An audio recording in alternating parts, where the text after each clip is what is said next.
கிறிஸ்துவில் அன்பானவர்களே, ஆண்டவரும் இரட்சகருமான இயேசு கிறிஸ்துவின் விலையேற பெற்ற நாமத்தில் உங்களை வாழ்த்துகிறேன். இன்றைய அனுதின உணவிற்காக கர்த்தர் நமக்கு கொடுக்கிற வார்த்தை சங்கீதம் 106 அதிகாரம் 3வது வசனம். நியாயத்தை கை கொள்ளுகிறவர்களும் எக்காலத்திலும் நீதியை செய்கிறவர்களும் பாக்கியவான்கள். நியாயத்தை கை கொள்ளுகிறவர்களும் எக்காலத்திலும் நீதியை செய்கிறவர்களும் பாக்கியவான்கள். அன்பானவர்களே, அநியாயத்துக்கு துணை போகாம அல்லது அநியாயத்தை நாமே செய்யாம எப்பொழுதும் கர்த்தர் நம்மை கூர்ந்து கவனித்துக் கொண்டிருக்கிறார் என்கிற பயத்தோட நம்ம எப்பொழுதும் நியாயத்தை கை கொள்ளுகிற போது நாம பாக்கியவான்களா இருப்போம். அது கொஞ்சம் கஷ்டமான காரியம் அப்படின்னு ஒரு சிலர் நினைப்பாங்க. இந்த உலகத்துல நியாயம் எங்கெங்க ஜெயிக்குது? நியாயமா இருக்கிறவன் எப்படிங்க சம்பாதிக்கிறான்? நியாயமா இருந்தா நாம பணக்காரன் ஆக முடியுமா? இல்ல நியாயமா இருந்தா நாம அரசாங்கத்துல வேலை வாங்க முடியுமா அப்படின்னு ஒரு கேள்வி இன்றைய கால சூழ்நிலையில எழும்பக்கூடியதா இருக்கு. ஆனா ஒரு விஷயம் தயவு செஞ்சு நீங்க கேளுங்க. என்னன்னா, கண்டிப்பா நியாயமாய் நடக்கிறவர்களுக்கு ஒரு இடம் உண்டு. அந்த இடம் எப்படிப்பட்டதா இருக்கும் அப்படின்னா, ரொம்ப ஐஸ்வர்யவான்களா இருக்க மாட்டாங்க, ரொம்ப டாம்பிகமான வாழ்க்கை வாழ மாட்டாங்க, ரொம்ப பிரபல்யமான வாழ்க்கை வாழ மாட்டாங்க, ரொம்பவும் ஆடம்பரமான வாழ்க்கையும் வாழ மாட்டாங்க.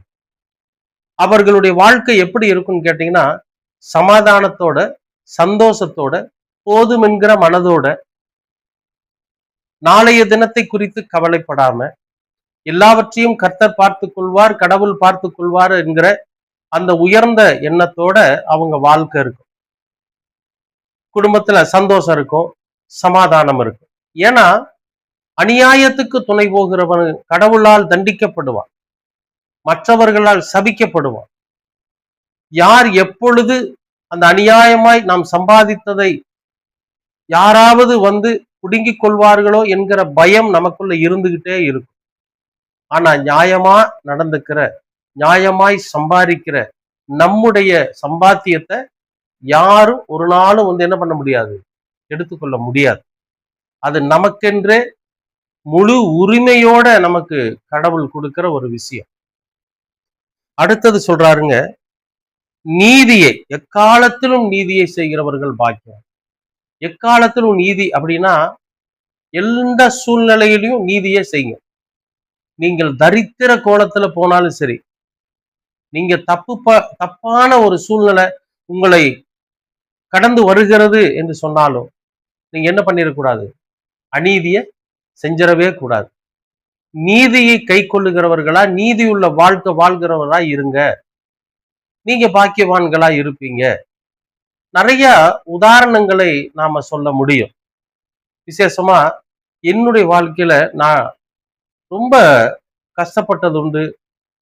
நான் அநியாயமா எப்பொழுதுமே நான் வந்து எதையும் சம்பாதிக்கணும்னு நான் நினைச்சதே கிடையாது. ஏன்னா எனக்கு வருகிற கொஞ்சம் போதுமானது, இது கடவுள் கொடுக்கிறது அப்படிங்கிற மன நிறைவோடு கூட நான் வாழ்ந்துட்டு இருக்கிறேன். ஏன்னா நியாயமா சம்பாதிக்கிறது, அதை நியாயமா செலவு பண்ணும். 1ஆம் தேதி வாங்குற சம்பளம் 30ஆம் தேதி வரைக்கும் போதாது, பத்தாது. ஏன்னா நியாயமா நம்ம வாங்குற சம்பளம் வந்து பாத்தீங்கன்னா பத்தாது. அதுக்காக நம்ம அநியாயத்துக்கு துணை போயிடக்கூடாது. கடவுள் நமக்கு ஒரு திட்டத்தை கொடுப்பார். என்னென்னவெல்லாம் நாம குறைச்சிக்கிட்டோம்னா, என்னென்ன விஷயத்த வந்து நாம சரி பண்ணிக்கிட்டோம்னா, அந்த 1ஆம் தேதி வாங்கக்கூடிய சம்பளம் அந்த மாசம் முழுசும் நமக்கு பயன்படும் அப்படிங்கிறத ஆண்டவர் ஒரு திட்டம் வகுத்து கொடுப்பார். இப்ப கொஞ்சம் கொஞ்சமா அந்த திட்டத்தை நான் வந்து என்னுடைய வாழ்க்கையில செயல்முறைப்படுத்தினதுனால நியாயமாய் குறைவாய் வரக்கூடிய அந்த சம்பாத்தியம் கூட எனக்கு போதுமானதா இருக்கு, ஒரு சமாதானம் உள்ளதா இருக்கு. அதே மாதிரி நீதி, எந்த சூழ்நிலையிலும் நாம அநீதி செஞ்சிடக்கூடாது. நம்ம நீதியுள்ளவர்களாவே இருப்போம். நீதிக்கு துணை போகிறவர்களாவே இருப்போம். கஷ்டம் வந்தாலும் சரி, சரி இந்த ஒரு முறை இந்த ஒரு அநீதியை நாம சொல்லிட்டோம்னா, ஒருத்தனுக்கு பொய் சொல்லிட்டோம்னா, ஒருத்தனுக்கு பொய் சாட்சி சொல்லிட்டோம்னா நம்முடைய வாழ்க்கை நல்ல விதமா மாறிடுங்கிற ஒரு நிலை வரப்ப நாம தவறிடக்கூடாது. அப்ப கூட எது நீதியோ எது உண்மையோ அதை சொல்லுகிறவர்களா இருக்கணும். அப்படி இருந்தா நாம பாக்கியவான்களா இருப்போம். நமக்கும் மற்றவர்களைப் போல ஒரு நல்ல ஒரு உயர்ந்த வாழ்க்கையை கடவுள் வச்சிருக்கார். அது கொஞ்சம் தாமதமா கிடைச்சாலும் நமக்கு நிரந்தரமா கிடைக்கும். நீங்க கவலைப்படாதீங்க. எந்த சூழ்நிலையிலும் நியாயத்தையும் நீதியையும் கைவிட்டுறாதீங்க. அதை இறுக பிடிச்சுக்குங்க. கண்டிப்பா கடவுள் உங்களுடைய வாழ்க்கையில ஒரு ஆசீர்வாதத்தை சுதந்திரிக்கக்கூடிய பாக்கியவான்களா நீங்க இருப்பீங்க. கர்த்தர் உங்களை ஆசீர்வதிப்பார். அன்பின் பரலோக பிதாவே, உமக்கு ஸ்தோத்திரம். இந்த நாளை ஆசீர்வதித்து கொடுத்ததற்காக நன்றி. கர்த்தாவே, நீர் என்றென்றைக்கும் எங்களோடு கூட இருந்து வழிநடத்துகிற தேவனாய் இருக்கிறீர். எந்த சூழ்நிலையிலும் நாங்கள் நியாயத்தையும் நீதியையும் விட்டு விலகி விடாதபடிக்கு இறுக பிடித்துக் கொண்டு பாக்கியவான்களாக உம்மால் ஆசீர்வதிக்கப்பட்டவர்களாய் இருக்க நீங்க கிருபை பாராட்டு. எல்லாவற்றையும் இரட்சகராம் இயேசு கிறிஸ்துவின் வழியாய் கேட்கிறோம் நல்ல பிதாவே. ஆமேன், ஆமேன், ஆமேன்.